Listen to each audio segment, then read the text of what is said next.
Thanks for coming out, everybody. Well, I thought I'd start the reading part of the evening. So this is our 10th Slippery Elmo, right? We put the first one out in 2013 and kind of had a little leap year thing in 2018, but so we have 10 of these now. Dang. Wild, right? Didn't know where this was going to go when we started it, but all of the support we've gotten from the university in many directions and the community has been fantastic, and I'll roll through some of the standard thank yous now, which you can even read along with. Along with our masthead and all that stuff. I'll cheat with the message so I don't forget anybody here, right? As always, we thank Brenda Sheeline, our admin assistant in English, who makes everything go around the sun and makes the world spin and all that. And Dr. Ron Tully from CAS, our dean in CAS, who helps support the magazine and is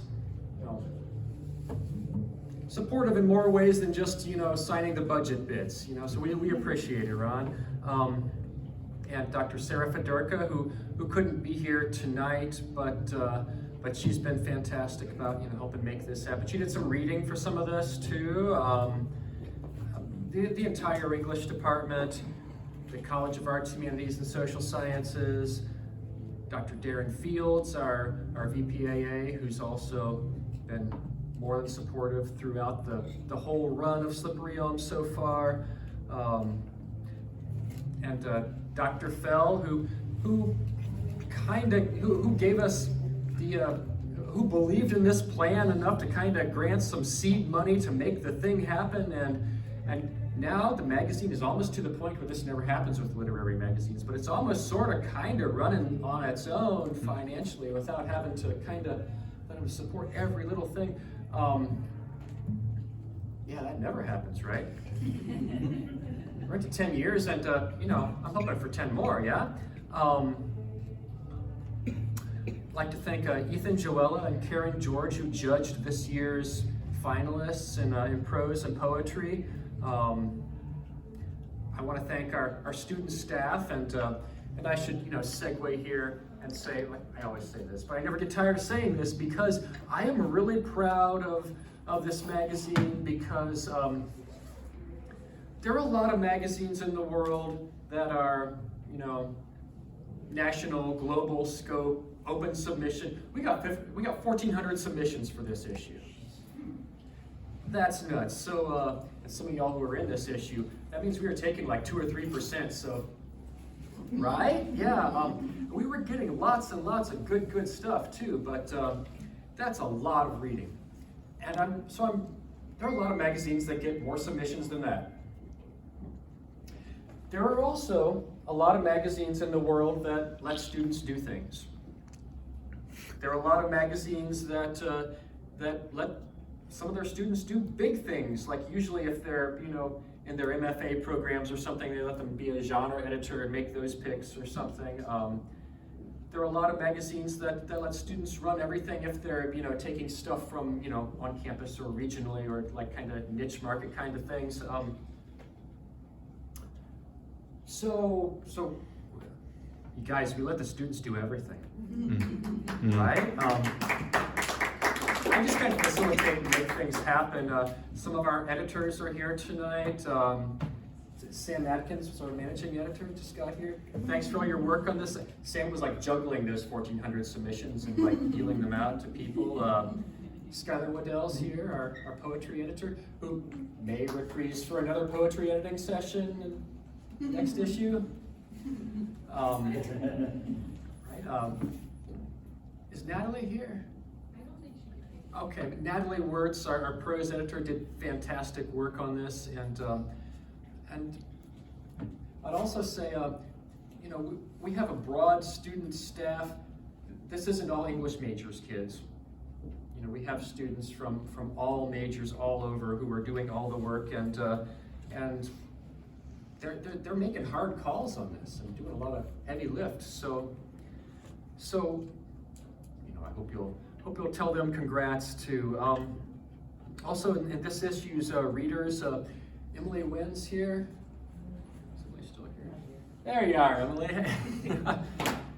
Emily's been like superstar reader for a couple years. Every time I'm in Submittable, or Sam, I'm sure you've seen this too. Like, what? Is Emily out of submissions? Have another 10. Have another 20. Boom. Thanks. Right? Emily's on top of this. Love it. Thanks, Emily. And Maddie Patch. Yeah, Maddie's here. Hey, Maddie. Maddie's been our social media editor and also doing a lot of reading too. And Maddie may be back as prose editor this year. Yeah. Maybe a thing. Maddie's doing great work, and Bella Angel's here. Bella was doing a lot of reading. Thanks, Bella. Sarah Fedorka was reading for us, and Nikki Diedrich was reading for us. Emily Walling, who some of you know, all the way from Australia, doing a lot of reading for us. Eden Steiger, here you are, Eden. Hey, Eden's been doing great work on this magazine for years and years. Even after graduating, she comes back and reads stuff for us. We love it. Right? Melanie Dussault was doing some reading for us. We appreciate it. Let's see, our cover artist is here, Don Patty. Look at this cover, people. Yeah. It's oxidizing metal. Looks good, a big old poster blow up thing. And yeah, so he has other photographs that were also really cool. It's hard, making the choice of which, right? So, I will stop talking here and throw to some readings. Let's see, we have a few authors from this issue who I hope will, read their piece from this. And after that, maybe some of our student editors would be down with reading some of their favorite pieces for authors who couldn't be here. Maybe even, yeah? No, I've got something to say that hasn't been said because Dave is far too modest to say this himself. On 10 years, it's important to acknowledge that this is his idea. The reason why this is here today and why it's been successful, without all the support, that's fine. To acknowledge all that, grateful for that. It was his idea from conception to reality. He pursued it, he made it happen. Thank you.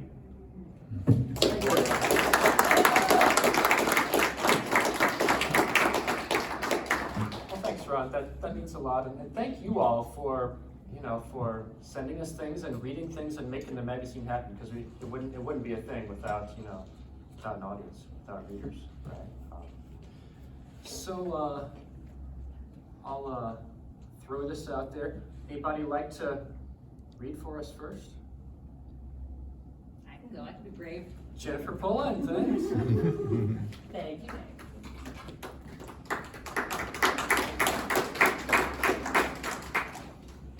Hello, everybody. How's it going? Well, even though spooky season is technically over, I'm not ready to give up on it yet. So this story is slightly spooky. Besides, in many cultures, there are spooky stories for holidays, for Christmas. So consider this in the spirit of spooky stories during the holiday season. Give them unquiet dreams. The hospital lets Rebecca hold her daughter just once. For a moment, the nurses turn off all the machines and allow the persistent beeping and flashing lights to subside. She looks at her daughter's closed half-moon eyelids and her fingers and toes without nails. Her skin is pale, not red like most newborns. It's the paleness of death, of course, but she can't help but feel as though she's holding a wax doll, waiting to be animated by the press of a button.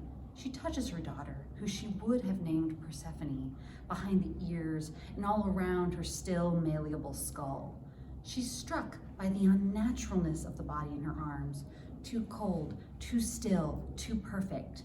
She's hit by the notion that the baby isn't real, a sort of simulacrum, a golem without a shem in its mouth. Her real baby, her daughter, is elsewhere. A nurse hovers nearby, her lips pressed in a tight line, her arms crossed over her peanut scrubs. Rebecca can tell the nurse doesn't like the abstracted way she stares at the stillborn baby. The nurse is probably watching her warily for signs of postpartum depression. Rebecca tries to ignore her. Staring at the supposed infant body, she feels her certainty growing. This isn't her daughter. Her fingers go numb. She lets go of the wax body, pushes it away, towards the foot of the bed. Small waxen arms point right at her. Take it away, she says. She fights for breath. The nurse asks her if she's okay, says she'll send in a grief counselor. The loss of a child is never easy. Rebecca shakes her head. That's not my baby, she says. The nurse picks up the dull thing and tries to hand it to Rebecca, says she needs to face facts. Rebecca pushes the nurse and shoves as hard as she can, which is surprisingly hard given that she's still weak from a night of pointless labor.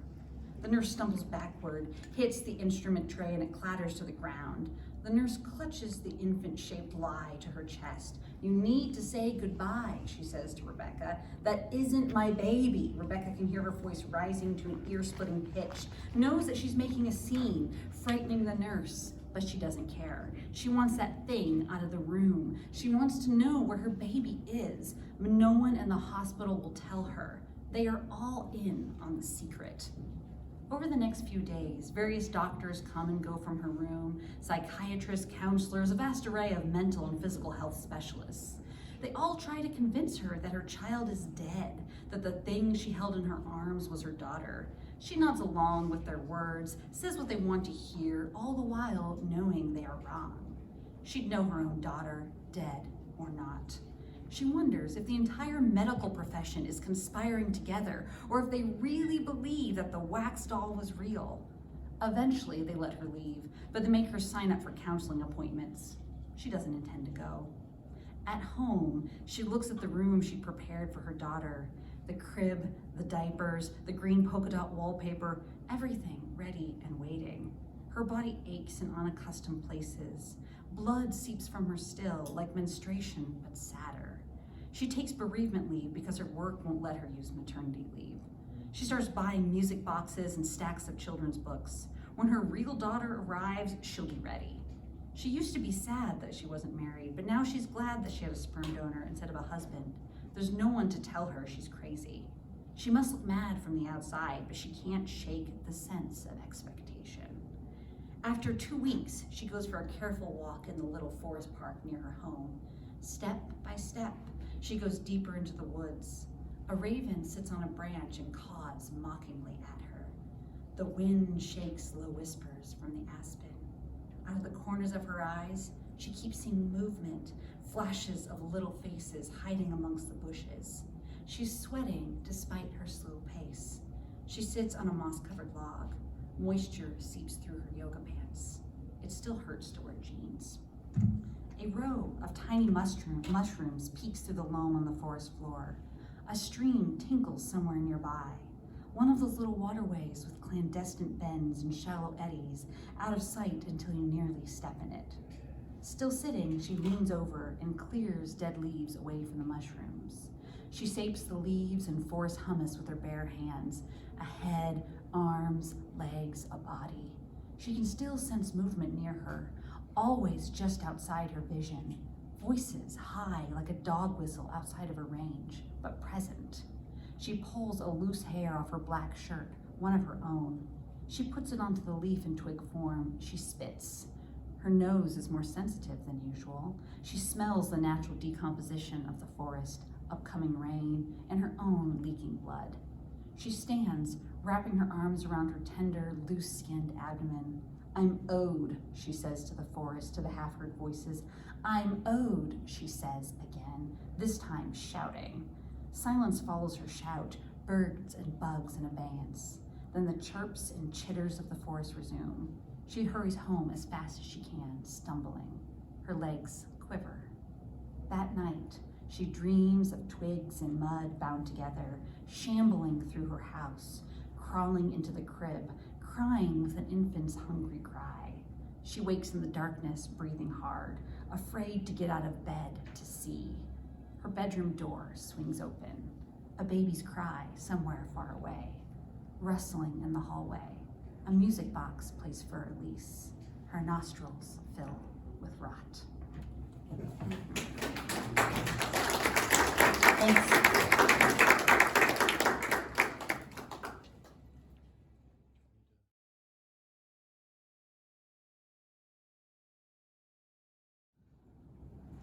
The poem is called The Mechanics of Flight. The mosquitoes are feasting in Wellfleet, mostly on me. 14 bites on one uncovered arm as I greet my host in the drive. We've never seen anything like it, she tells me. But I think of the birds I came here to see. Comfort myself thinking they'll be feasting too this year, fat and happy in the marshes along the shore.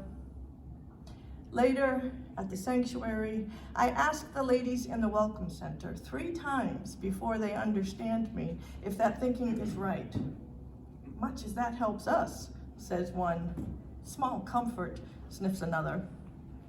On the salt marsh trail, air crisp with the scent of the sea, a red-winged blackbird cries for my attention, flits and darts before landing on the bridge before me. See me, he says, aren't I pretty? I laugh my way toward him and he flies into the reeds, lands on a blade so tall and fine I can't believe it supports its weight. See what I can do? See? And when he's sure I have, he flies to the top of a tree in the oak grove. Then, not satisfied, finds an even higher perch. See how high I can fly, he says. See me? See? But a blue-gray catbird has grumbled loudly, swooping before me so my eye can't help but follow him back to the reeds. I study his shape and sound, unsure what he intends, but the red-winged blackbird sings out shrilly. When I turn back to him, he's gone. It's been a long day, but I know he means for me to follow him, the only direction he could have gone, inward. Deep in the grove, I spot an egret, holy, white, alone. I gaze in stunned silence while the split-tailed swallows dive and dart as if the scene were not exquisite enough. I stare until I'm full, can feast no more, turn back to the path I came from, marveling that I'd not felt one mosquito bite all afternoon, until one does, suddenly, in the center of my right scapula, tiny thrust nudging me to remember the vestiges of all my lives, the mechanics of flight, that we all have wings, or had them once, that each feast is the same as every other, that here we nourish one another.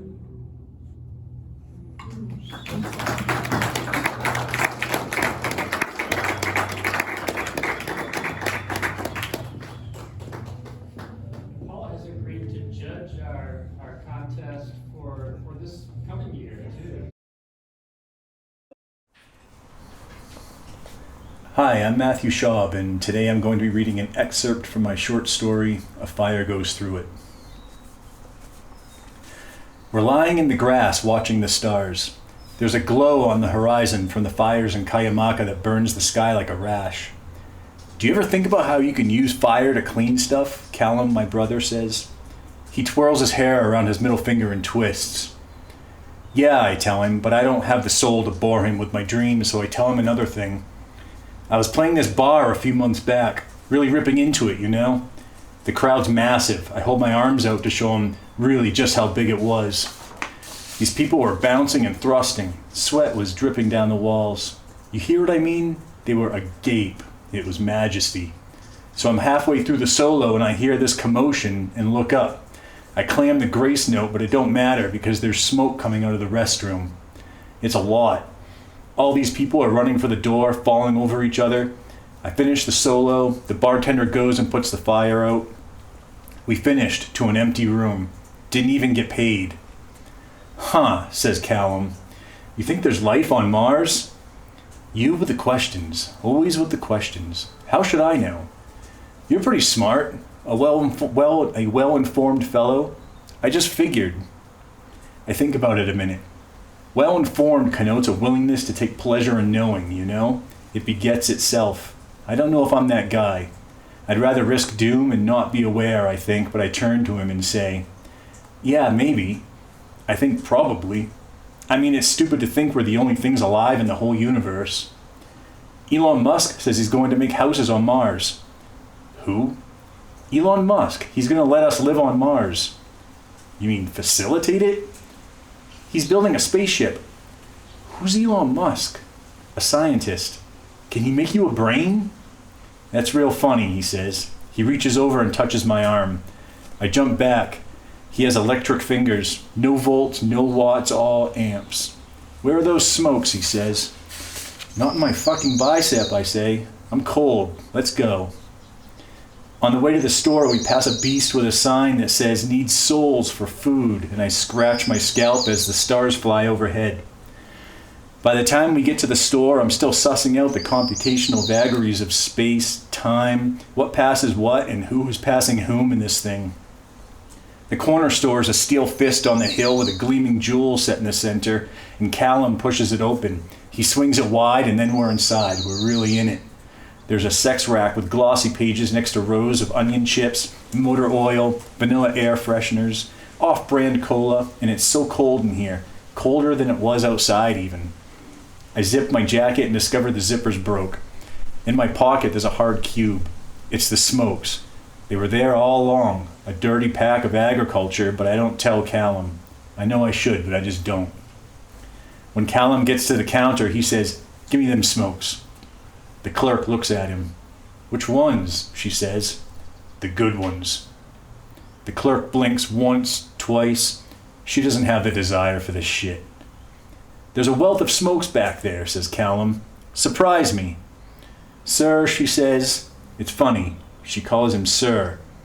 "Sir, you got to choose. I'm not going to be held liable." "Are you telling me that you are qualified to take my money, to work that machine there that greases this whole machination, this commercial enterprise, but you can't determine the best tobacco product for me? I want to be surprised, man. Tickle my receptors. Give me some fashion and toss me a random." "Sir," she says, "there are other people in line." I look around and there is only one other soul here, a man that stands behind me in a wholly uninterested way. "I'm a paying customer," says Callum. "God damn it." He hems and haws. "I don't mean to swear," he says. "Excuse me, I'm uncouth. But in this world there are few pleasures, and one is the spark of surprise. I'm a paying customer in this establishment, and I want you to surprise me. Spin the wheel, pick a number. Fuck it, you know?" He throws up his hands and squeals. "Give me the dromedaries." "The camels?" "Yeah." "Which ones?" "Surprise me." The woman's eyes roll. Just as she opens her mouth to exorcise the demons, the guy behind me slips forward. He bumps Callum and falls onto the counter. He leans into it, and when he raises his arms to the center of his sight, he's got this machine, this war machine. Okay, it's a pistol. And the heat rushes out of my blood, and the man says, "Everyone shut the fuck up. I've got a gun." Or something like that. He has intent, you know? Gravitas. Thank you.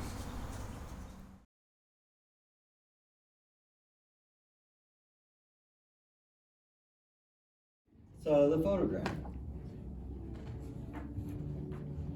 It's from my grandfather's corn crib that I demolished this past spring. So I had to tear the roof off. And I stacked the metal neatly, because I'm a hoarder too. And it just caught my eye. I love I have a lot of photographs of iron oxidizing, not rust. So, yeah, it just all fell together, and walking by it one day and thought, gotta take a picture of that. And among the other metal roofing pieces, like hundreds of them. So, I have to thank my grandfather, I guess, for the corn crib. I rebuilt a brand new workshop there in its place, so the space is still there, being honored, and Your magic tomato plant. yeah, but I thank my grandfather when I hooked up my tractor to pull the corn crib over. It was a little tough, but it was full of powder post beetles beyond saving. So, and then this summer I had the surprise of a volunteer tomato in front of the new building. And so I've been talking to it and honoring it all summer. And I have they're plum tomatoes, larger than the cherry. And some folks think it's a weird heirloom maybe. So I saved a lot of the seeds. So if anyone wants any seeds, you're welcome. But yeah, they're really good tomatoes too. But the frost freeze just wiped it out recently. So anyhow, it's my grandfather's corn crib roof. All the mysteries go for now.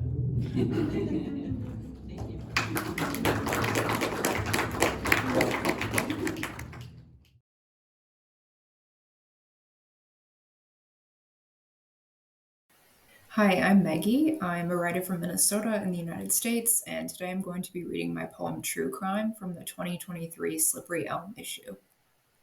True crime is the term for the dawn purpling and giving itself back to the sky, or an obsession with the space between missing and misunderstanding, which is the same width as the space between startling and starting again. Sometimes it's enough to believe people willingly disappear, that somewhere they move around in the world like fog pulled from breath in the cold, that you can begin again and again and again until you find a life that suits you. And sometimes it's too much to know a person gone missing can choose not to be found. Not the way you wake blindly in the dark, forgetting where you are, but the way a Coast Guard's beacon pierces through the night like a storm, not really searching for anything but its own reflection. Thank you.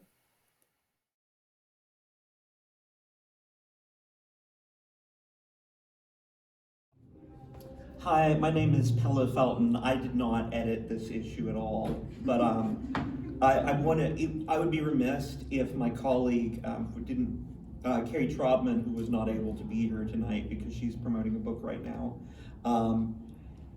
We didn't get a chance to at least experience her words, because I really, on page 108, her poem Now Is Not the Season to Form Attachments.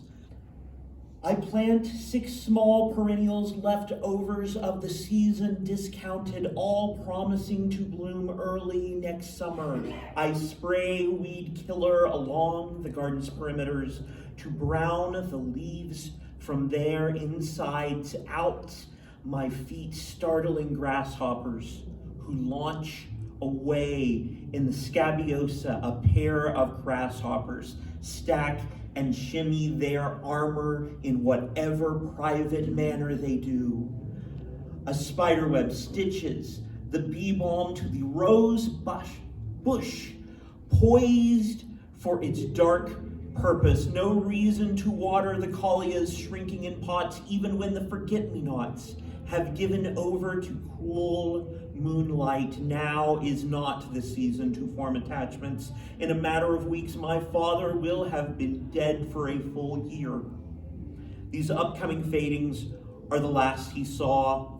Onslaught of grasshoppers, fattened spiders seeking to creep into the basement cracks, the fiery denouement of maples, the stores unloading, last nursery stocks browning in plastic pots, some unlabeled. Get them before they're gone.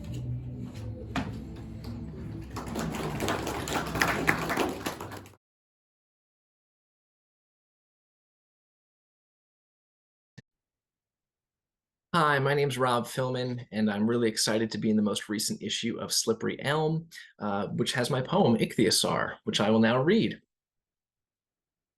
Once a mystic burial ground or mass grave, a quiet site where the weight of facts no longer decays. So many specimens piled in this fossil bed, slumped in every pose, old evidence of tragedy, perhaps a terrible sudden death, their fate a mystery until today. New 3D scans remember how every year they came by the thousand. Every year for tens of millions of years they came, these RV-sized fish lizards with their long bottleneck jaws full of teeth, and vertebrae big as serving platters, paddling with those thick muscular flippers. Every year after traversing the open ocean, they arrived in Nevada. They came and patrolled these same waters. They came believing numbers meant safety. Today, a rocky shipwreck in a state park, but then a maternity ward. Tiny bones found bundled among the sleeping giant's ribs, embryos and newborns. These mariners gave birth together in a nursery, put on a dazzling display of purpose.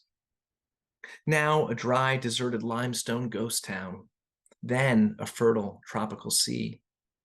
For millions of years, they smashed through the deep together. They surged through darkness. For millions of years, they nuzzled offspring. For millions of years, they fought for each other. They fed their young on fins and bones.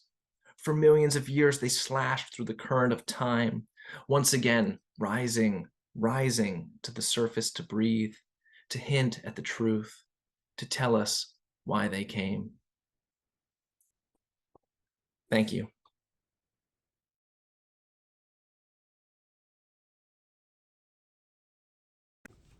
Hello from Canada. I'm Karen Moore, and I'll be reading an excerpt from my essay, A Trail Through Depression, appearing in Slippery Elm's latest issue. The piece, a hike a narrator takes while processing the effects of her partner's depression, weaves two intertwined stories against a backdrop of hiking guides. Number 2, navigation. Familiarize yourself with the trail map and bring it with you. Check the current trail conditions and weather forecast before heading out. Bring your navigation tools like a map, compass, and GPS, and make sure you know how to use them. Cell service is limited in many places, so do not solely rely on your phone's GPS. Parks Canada. I'm forever losing myself. On these trails, on the drive here 2 weeks ago, on the drive here 3 weeks before that. The assured Australian voice of my Google Maps girl usually rides a long shotgun, but today I've forgotten my cell phone on the kitchen counter in my hurry to escape the house. Escape him. And I don't care where I'm going. For once, I don't have the route ahead mapped out in my mind. I don't know the way forward. For once, I don't know myself. My stepdaughter died 13 years ago. She was 25 years old. Daughter, wife, mother. The beginning of the end, a simple call, her long-distance voice. Benign. Mom, I don't feel right. I felt today. I can still hear her confusion. I'm not sure why. It happened last week, too. The tremor in her tone. It ended devastatingly on the other side of the country. Within 3 months, she was gone, courtesy of ALS, just like her mother. There was no GPS that could help any of us navigate. Her, him, me. This wasn't on anyone's roadmap. My husband, lost in grief, adrift, only sporadically resurfaces. PTSD isn't something contained to a minefield in a war-torn village halfway across the world. It's in the olfactory nightmare of a hospital ward revisited. In the jarring alarm of a feeding pump, it rises unbidden to the whoosh and click of a ventilator, steals the breath in the suctioning of an airway. Depression's shadow stands between us still. Silences his. Thoughts internalized, held back from both of us. He measures loss on a pre-weighted balance scale as though death plus heartbreak times his pain is greater than, not equal to another's. The sliding scale of suffering, an imprecise, inaccurate tool of measurement. His equation is a mathematical fallacy.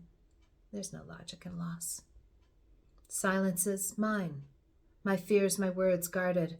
His loss is the fulcrum, and my voice has no weight. My future, our future, uncertain.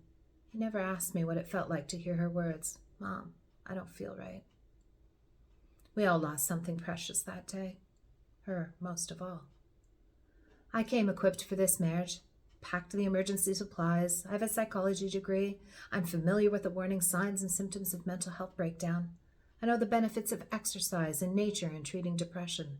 I understand the associated terminology, CBT, SSRIs, NDRIs, and MAOIs. I'm educated in their degree of usefulness. But I didn't anticipate a road closed sign. I didn't plan for an alternate route. I never expected lightning to strike the same family twice. I used to look at him and wonder, how does it feel to be distanced from yourself, from the person you used to look in the mirror and see? Now I know. There's no one giving direction here. No sunny Aussie accent to warn us, in 500 meters, make a U-turn. We're lost. Number 3. Hike with others. Avoid hiking alone for safety reasons. Hiking solo should only be attempted by seasoned hikers or on easy, popular trails. Parks Canada. The doubt dogs my footsteps. Am I overreacting? Even amongst the winding, crisscrossing trails of this large conservation area, I'm safe, protected under a canopy of poplars and pines in the midst of a city. I come to the first fork in the trail. Right, left? I don't even slow my stride. The choice is irrelevant. Neither is wrong. Neither has repercussions. Bearing a heart attack and dropping dead on a forested floor, I walk out of here no matter which path I take. Underfoot, pine needles turn soft and pliant by hundreds of days and thousands of footsteps. They barely whisper as I walk over them.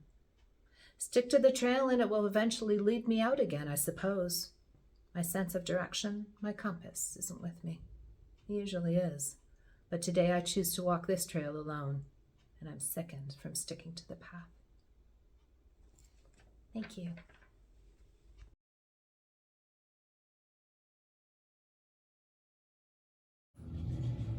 Choices by Chuck Salmons. On January 22nd, 1973, the Roe and Wade decision was handed down by the U.S. Supreme Court.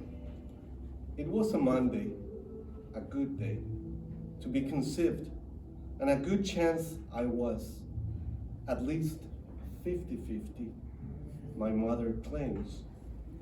Her Roy Green hovers above a glass of Cabernet in South Columbus. That day was warmer than expected.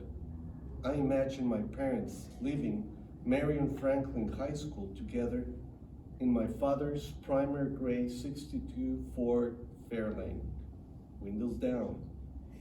My mother is 16, a sophomore, and laments an early American history exam she didn't study for.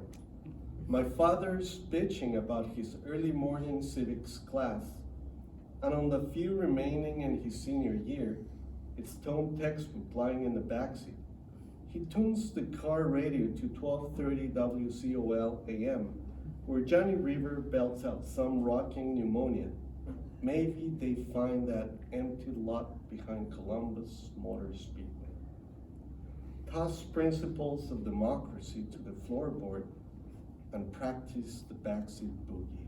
Oh my mother couldn't explain the vomiting, and her bout with palsy did not ring any bells. She says the term abortion was foreign, such practice unheard in this matriarchal family.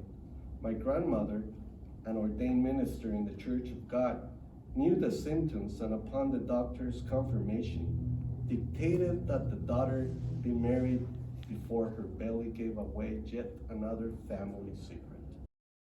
With that utterance, my mother had no choice in the matter.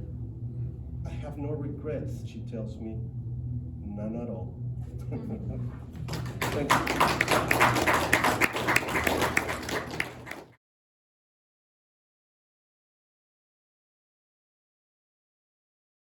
Hi, this is Will Simescu, and I'm going to be reading my poem, Termination Dust. Cracked flower pots, patio furniture dusted with snow, senescence of fireweed. There is little that does not signify an ending. If not ending, irremediable change, a riverbed of marble smooth stones, glacier runoff needling our legs, and a valley socked in with fog. Do you remember gathering the last bog blueberries and licking blue from splayed fingers? In the Chugach, snow glisters like a tear in the world, but a tear in the world is still the world. Thank you.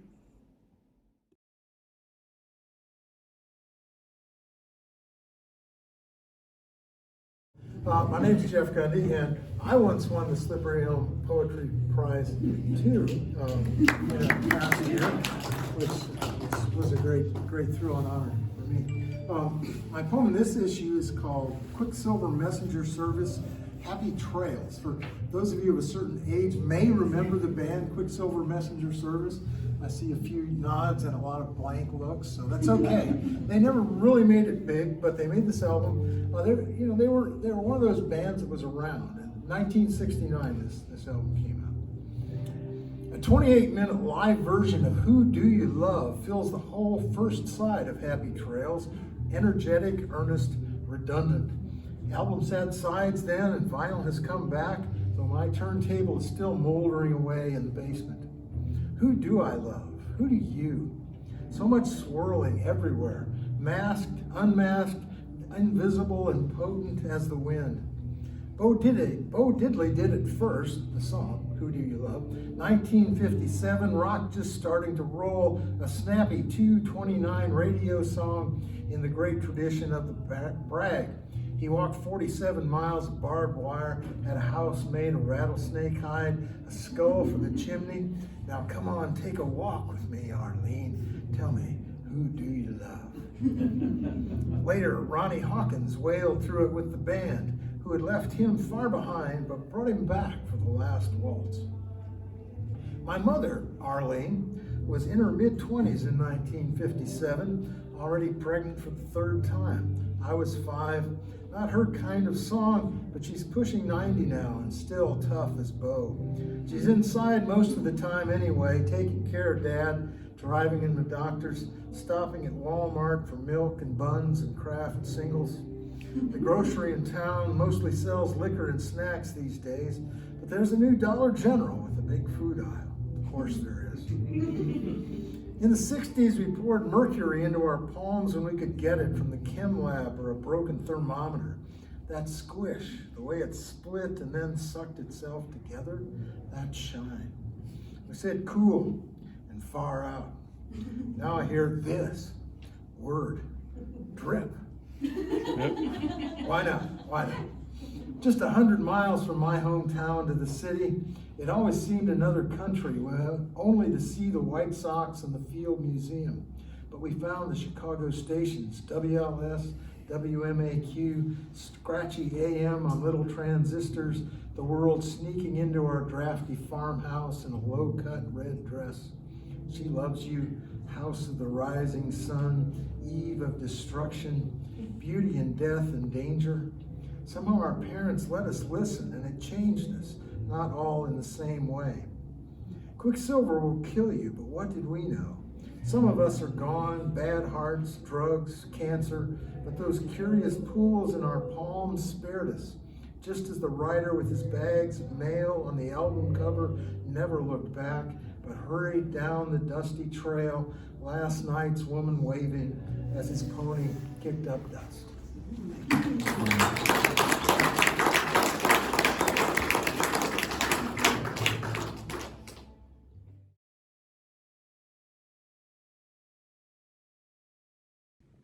What's passed down?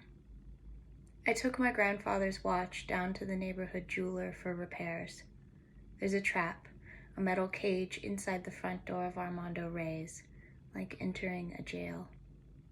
The daughter buzzed me into the small square of glass cases overcrowded with necklaces, brooches, and rings. The wall, too, behind the counter is crowded with photos, scotch-taped.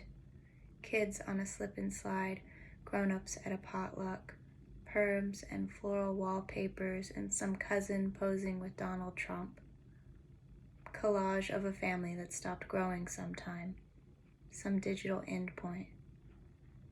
I look for the woman resizing my watch among the kids in the ball pits and bouncy houses behind her. Too long to tell. I give in. I wear his watch now. I look at my wrist and don't fish out my phone. He taught me to fish. That's all that I know of him. The rest just the myth that was born at his death. We always threw them back in the pond, except one that swallowed the hook we cut into, tried to save. There was nothing so pink as the flesh beneath those green-gray scales, nothing so raw as the guilt that I felt. I haven't caught a fish since. I like the heavy band, the feel of cold gold, the round fat face that tells me what's now. Someone asks me if it's a Rolex. I laugh and check. Elgin. It's probably from the jewelry department at Walmart, I say, not knowing where he'd shopped or what he'd spend on something like a watch or any adult things. Only that once he'd taken it off to try to save a fish's life, and when that fish had died, he'd left it outside to carry me crying away.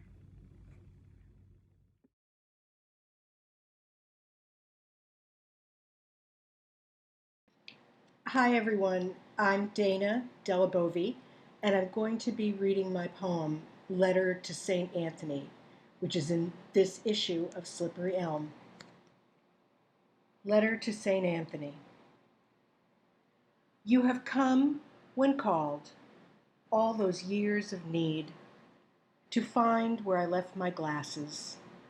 You've made the cosmos cough up my wallet, force the sunrise to disclose that diamond stud, the one that rattled down the hall after snagging on my scarf.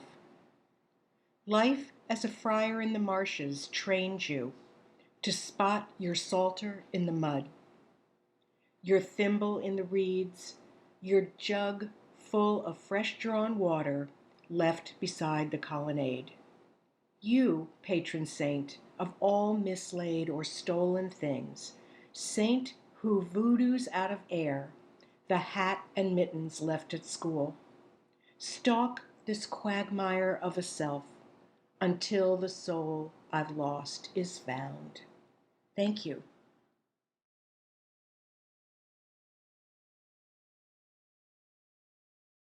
We have cake. We'll have to cut the cake.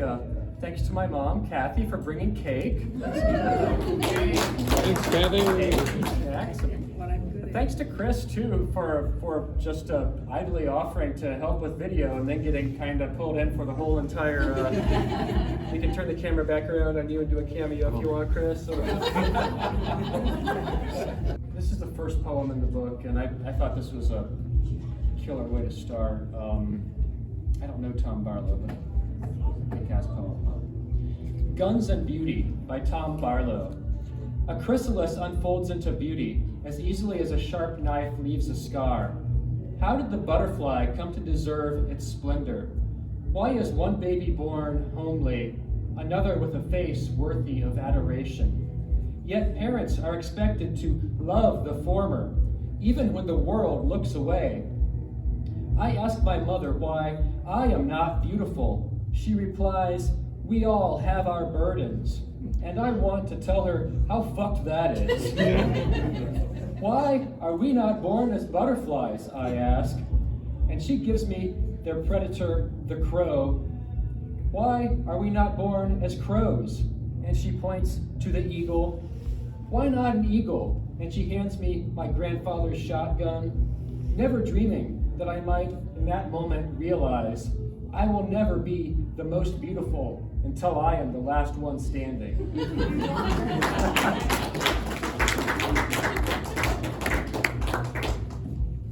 We should cut cake, yeah?